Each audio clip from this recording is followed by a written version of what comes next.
गेल्या वर्षीच्या दुष्काळामुळे झालेल्या नुकसान भरपाईसाठी राज्याला केंद्राकडून 1267 कोटी रुपयांचं पॅकेज मंजूर।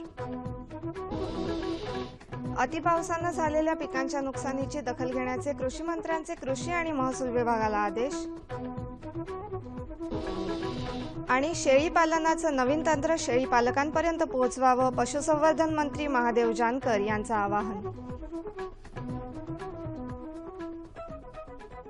नमस्कार, कृषी वार्ता या बातमीपत्रात मी मृण्मयी काळे आपलं स्वागत करते। आता पाहूयात कृषी विषयक सविस्तर वृत्त। राज्यात गेल्या वर्षी पडलेल्या दुष्काळामुळे झालेल्या पिकांच्या नुकसान भरपाईसाठी केंद्रानं 1267 कोटी रुपयांच्या पॅकेजला मंजुरी दिली आहे। नवी दिल्लीत बुधवारी झालेल्या उच्चस्तरीय बैठकीत हा निर्णय झाल्याची माहिती केंद्रीय कृषी मंत्री राधामोहन सिंह यांनी दिली। केंद्रीय पथकानं राज्यातल्या दुष्काळग्रस्त भागाची पाहणी करून अहवाल दिला, तसंच काही शिफारसी केल्या। त्यानुसार नुकसान भरपाईसाठी केंद्र सरकारनं पॅकेज मंजूर केलं, अशी माहिती कृषी मंत्र्यांनी दिली। मान्सूनच्या शेवटच्या टप्प्यात पडलेल्या अतिपावसामुळे तीव्र पाणी साठल्यामुळे भाजीपाला तसंच उडीद, सोयाबीन आणि ज्वारी या पिकांचं मोठं नुकसान झालं आहे। पीकस्थितीची पाहणी करून कृषी आणि महसूल विभागांनी योग्य कार्यवाही करावी, तसंच विमा कंपन्यांनी नुकसानीची दखल घेत तातडीनं भरपाईसाठी पावलं उचलावीत, असे आदेश देण्यात आले आहेत। कृषी मंत्री पांडुरंग फुंडकर यांनी ही माहिती दिली। ज्या शेतकऱ्यांनी पिकांचा विमा उतरवला आहे त्यांनी संबंधित कंपनीशी संपर्क साधावा, असं आवाहन कृषी विभागानं केलं आहे। माफसू अर्थात महाराष्ट्र पशु आणि मत्स्य विज्ञान विद्यापीठ तसंच पशुसंवर्धन विभागानं शेळीपालनाचं नवीन तंत्र शेळीपालकांपर्यंत पोहोचवावं, असं आवाहन पशुसंवर्धन, दुग्धविकास आणि मत्स्य व्यवसाय मंत्री महादेव जानकर यांनी केलं। माफसू आणि राज्य पशुवैद्यक परिषद यांच्या संयुक्त विद्यमाने नागपूर इथं शेळीपालकांचा राज्यस्तरीय मेळावा आयोजित करण्यात आला होता। त्या मेळाव्यात जानकर बोलत होते। आज घडीला शेती फायदेशीर करायची असेल तर तिला पशुपालन आणि दुग्ध व्यवसायासारख्या पूरक व्यवसायाची जोड देणं आवश्यक आहे, असंही ते म्हणाले। पूरक व्यवसायासाठी शेतकऱ्यांना प्रोत्साहन देण्यासाठी विशेष प्रयत्न व्हायला हवेत, अशी अपेक्षा जानकर यांनी व्यक्त केली। खरीप हंगामाच्या पाठोपाठ पुणे विभागातल्या शेतकऱ्यांनी आता रब्बी हंगामाची तयारी सुरू केली आहे।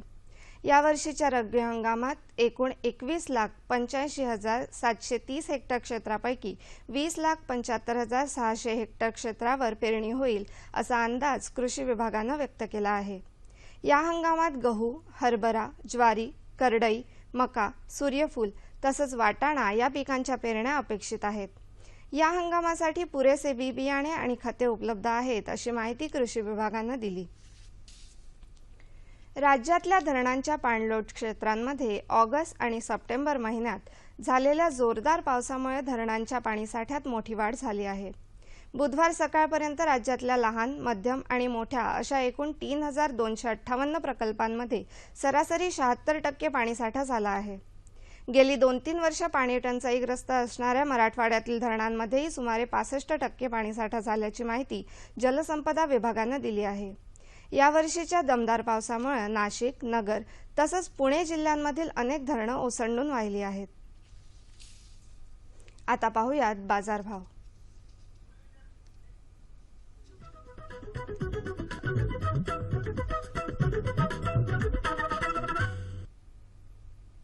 जाणून घेऊया सोलापूर कृषी उत्पन्न बाजार समितीकडून प्राप्त झालेले शेतमालाचे बाजारभाव।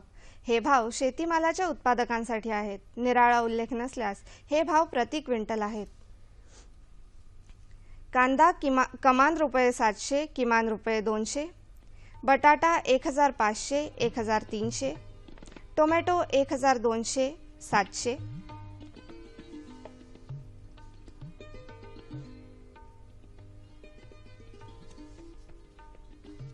भेंडी 1,500, 1,200, वांगी 2,500, 1,500, कोबी 700, 300, गाजर 2,000, 1,000, कलिंगड 500, 200, डाळिंब 8,000, 2,500। बाजारभावाविषयक अधिक माहितीसाठी www.agmarknet.nic.in या संकेतस्थळाला भेट द्या। आता पाहूया हवामान वृत्त।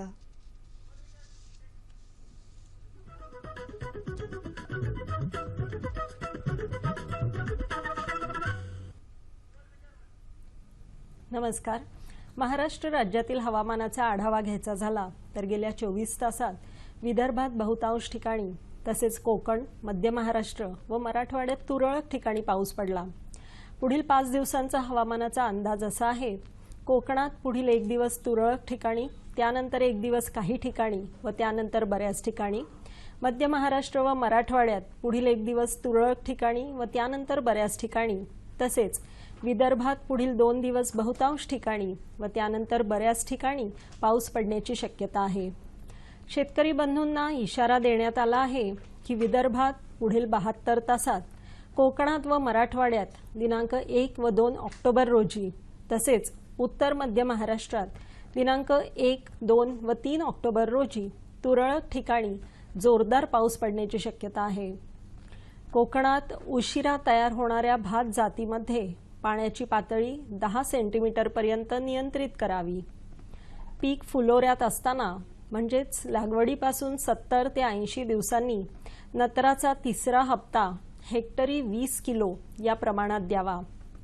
निळे भुंगेरे या किडीच्या नियंत्रणासाठी क्विनॉलफॉस 25% प्रवाही 25 मिलीलिटर किंवा ट्रायझोफॉस 40% प्रवाही 12.5 मिलीलिटर प्रति 10 लिटर पाण्यामधून फवारावे.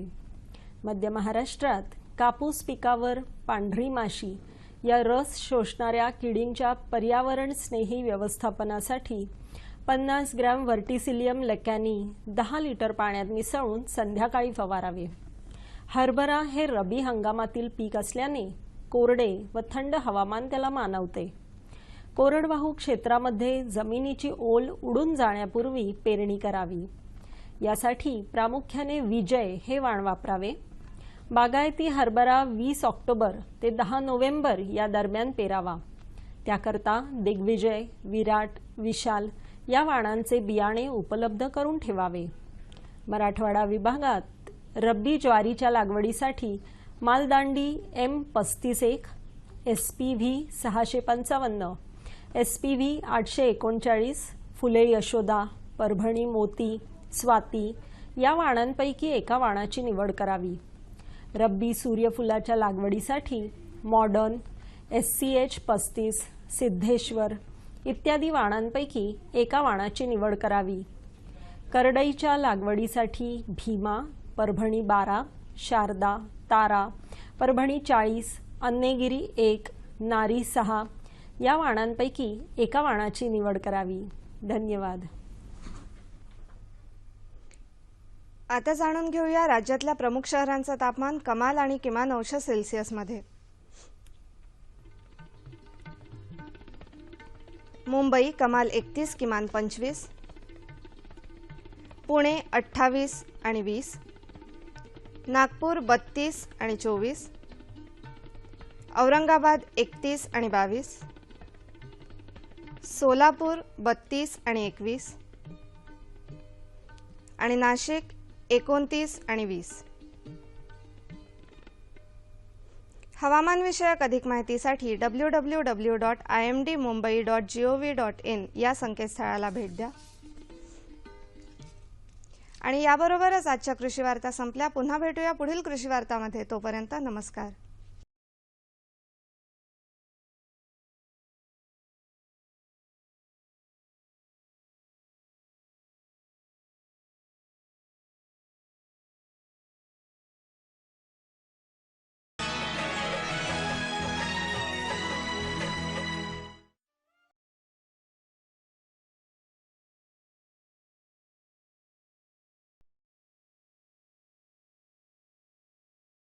महाराष्ट्रातल्या कृषी विज्ञान केंद्रांचा मूळ उद्देश हा शेतकऱ्यांचा सर्वांगीण विकास ह्या धारणेतून झालाय.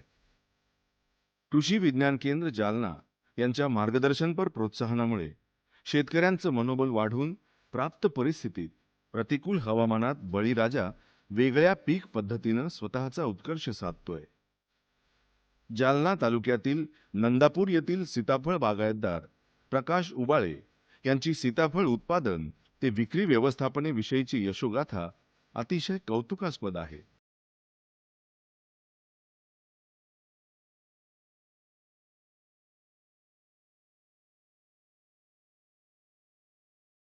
कोकणात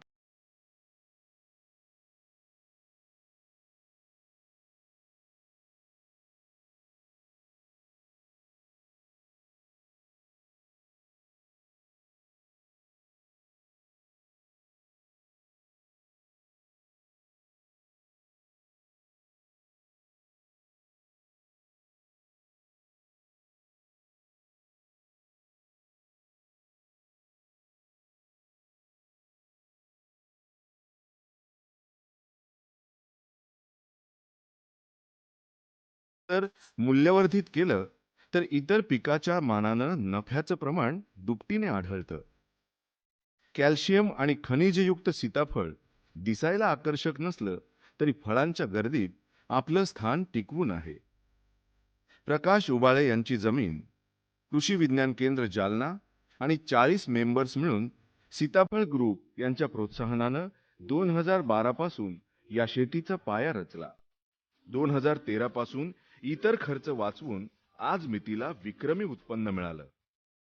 यासाठी कामी आलं ते घरच्यांचं सहकार्य. श्रमसाफल्याचं समाधान लाभलेल्या सीताफळ लागवडीविषयीचा हा भाग मंडळीत तुमच्यासाठी घेऊन आलोय. सीताफळाला छाटणी या तांत्रिक विषयाचं व्यवस्थापन मिळालं की फळ धारणेच्या दृष्टीनं उत्तम स्थिती प्राप्त होते. दरवर्षीप्रमाणे बहरापूर्वी आणि पावसाआधी ही छाटणी होणं गरजेचं असतं. वातावरणातला बदल जाणून 15 ते 20 मेच्या दरम्यान किंवा पाण्याची मुबलकता असल्यास फेब्रुवारी ते मार्च मध्ये छाटणी झाल्यास फळधारणा उत्तम होते. उबाळे यांनी शेतात मशागत करून बी पेरून बाग उभारली.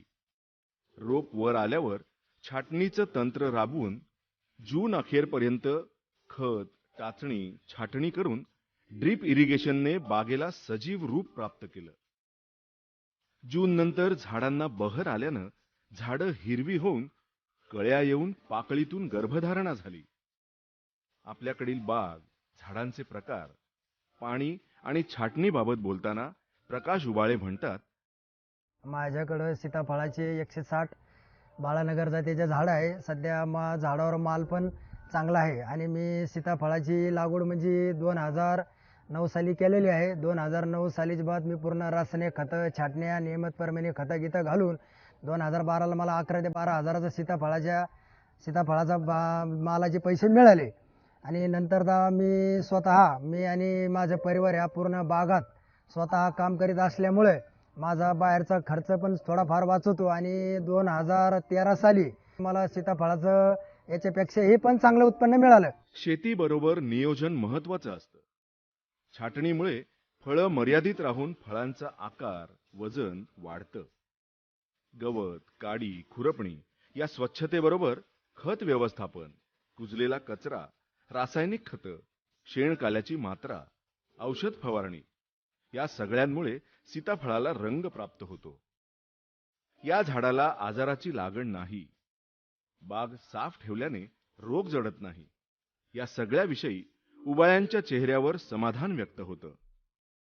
चांगलं उत्पन्न मिळाल्यामुळं माझी पुन्हा उत्सुकता वाढल्यामुळं नेहमीप्रमाणे बकरीचे लेंडे खत आणि तुमचं शेणकाल्याच्या स्लऱ्या आणि त्याच्यानंतर फळाची साईज ह्या सगळ्या गोष्टी मला सीताफळाच्या बागेतून चांगल्या मिळू लागल्यामुळं मग माझं 2014 सालीला पण सीताफळाची साईज आणि नेहमीप्रमाणे जी छाटणी, जी तुमची जे समजा सीताफळाची टाचणी आणि त्याच्यानंतर तुमचे रासायनिक खताचे डोस, शेणकाल्याचे स्लरीचे डोस नेहमीप्रमाणे देत गेल्यामुळं जसे माझे दरवर्षी झाडं वाढत चालली तस त्याची मला फळाची साईज पण मिळत गेली.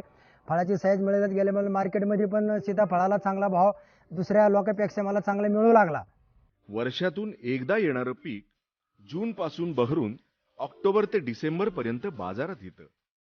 थंड प्रकृतीचं, गरयुक्त, नाशवंत असलेल्या या पिकाची विक्री आसपास लवकर होणं गरजेचं आहे. आपल्याकडील मालाची वर्गवारी नंबर 1, 2 आणि 3 प्रमाणे करून उबाळे विक्रीविषयी सल्ला देतात. इंजिनियर्स, डॉक्टर्स यांच्या यादीत आपल्या बागेतली फळं आहेत हे सांगायला ते विसरत नाहीत. वजनाप्रमाणे दर लावून उत्तम प्रतीचा माल पॅकिंग करून ग्राहकांपर्यंत पोहोचवला तर यशाची खात्री निश्चितच मिळते.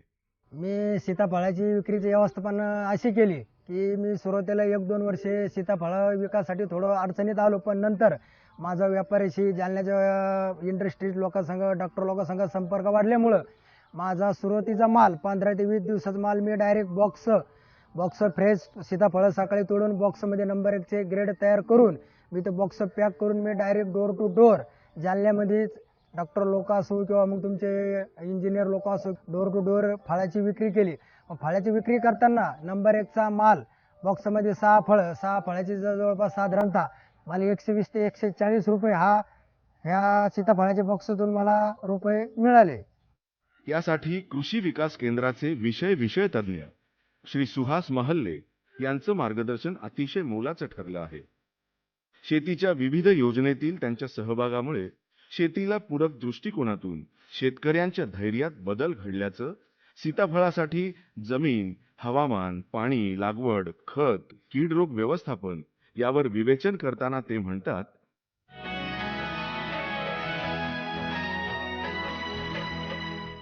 यासाठी कृषी विकास केंद्राचे विषय तज्ज्ञ श्री सुहास महल्ले यांचं मार्गदर्शन अतिशय मोलाचं ठरलं आहे.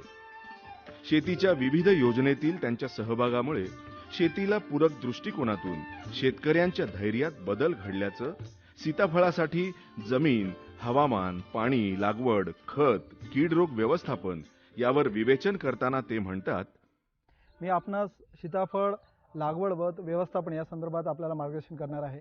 मित्रांनो, सीताफळाचा विचार केलास आपल्या लक्षात येते हे मूळतः कोरडवाहू फळपीक आहे.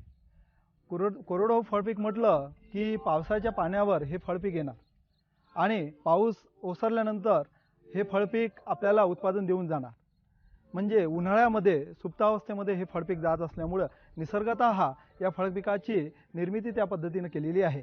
येत्या जूनमध्ये या ठिकाणी हे बहरतं आणि डिसेंबरच्या अखेरपर्यंत या ठिकाणी आपण फळांची काढणी करून हे आपण सुप्तावस्थेकरता सोडू शकतो. मित्रांनो, हे जरी रानटी फळ असलं तरी याला जर आपण इतर पिकांच्या तुलनेत जर विचार केला तर आपल्याला एक झाड किमान 1 ते 1000 पासून ते 1500 पर्यंत आपल्याला वार्षिक उत्पन्न आपल्याला सहज मिळू शकतं. लागवडीचा आपण विचार करतो. लागवडीमध्ये आपण एकरी जर 10 बाय 12 अशा या काय लागवड अंतरामध्ये या सीताफळाची जर लागवड केली तर 360 झाडं बसतात. 360 झाडापैकी प्रति झाड जरी आपल्याला 1000 रुपयाचं उत्पादन प्रति झाड जर मिळालं तर 3,60,000 रुपये एकरी तुम्ही उत्पादन त्या ठिकाणी मिळू शकता. याच्यावरचा होणारा उत्पादन खर्च हा अत्यंत अमूल्य कमी आहे. तो फक्त 20 रुपयापासून तर 50 रुपयापर्यंतचा खर्च आहे.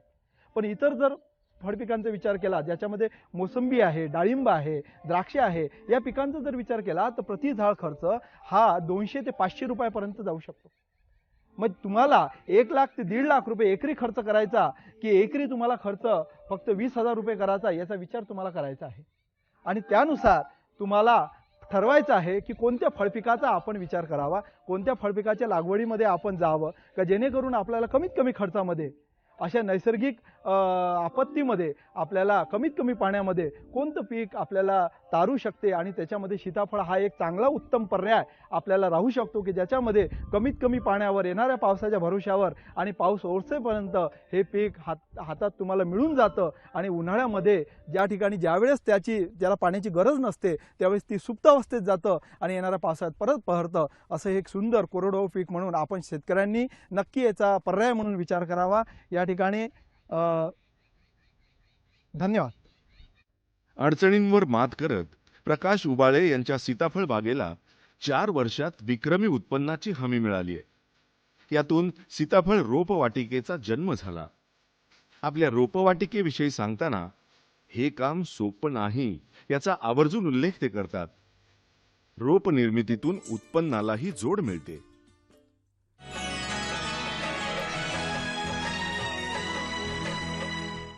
अडचणींवर मात करत प्रकाश उबाळे यांच्या सीताफळ बागेला 4 वर्षात विक्रमी उत्पन्नाची हमी मिळाली आहे. यातून सीताफळ रोपवाटिकेचा जन्म झाला. आपल्या रोपवाटिकेविषयी सांगताना हे काम सोपं नाही याचा आवर्जून उल्लेख ते करतात. रोप निर्मितीतून उत्पन्नालाही जोड मिळते. मी सुरुवातीला 2-3 वर्ष सीताफळाला रोपं लावल्यापासून तर 3 वर्षापर्यंत मी त्याला कुठला काही हात लावला नाही. पण ज्यावेळेस माझे झाडं चांगले झाले आणि मग मी आजूबाजूला सीताफळाचे जे मोठाले जुने बाग आहे त्यांच्याकडे जाऊन मी त्यांची छाटणी पाहून मग मी पण 4थ्या वर्षी छाटणी घ्यायला सुरुवात केली. छाटणी घेतल्यामुळं झाडं पण चांगले राहून गेले आणि जे फळं आले ते नंबर 1चे चांगले साईजचे फळं मिळाल्यामुळं सीताफळावर हे दरवर्षी मेमध्ये छाटणी घ्यावाच लागते. छाटणी घेतल्यामुळं फळाची साईज, आकार आणि वजन हे सगळं चांगलं त्याच्यातून मिळाल्यामुळं मार्केटमध्ये पण चांगले पैसे मिळतात. शेतकऱ्यांनी या पिकाचा विचार जरूर करावा असे सांगत यशाची खात्री पटलेल्या उबाळे यांनी पुढील मानस व्यक्त केले. निसर्गाची कृपा असेल तर यशोगाथेचा हा प्रवास अविरत चालू राहील. चला लावू शेतामध्ये फळ फळावळ भारी, चला लावू शेतामध्ये फळ फळावळ भारी, आली सीताफळदारी, आली सीताफळदारी.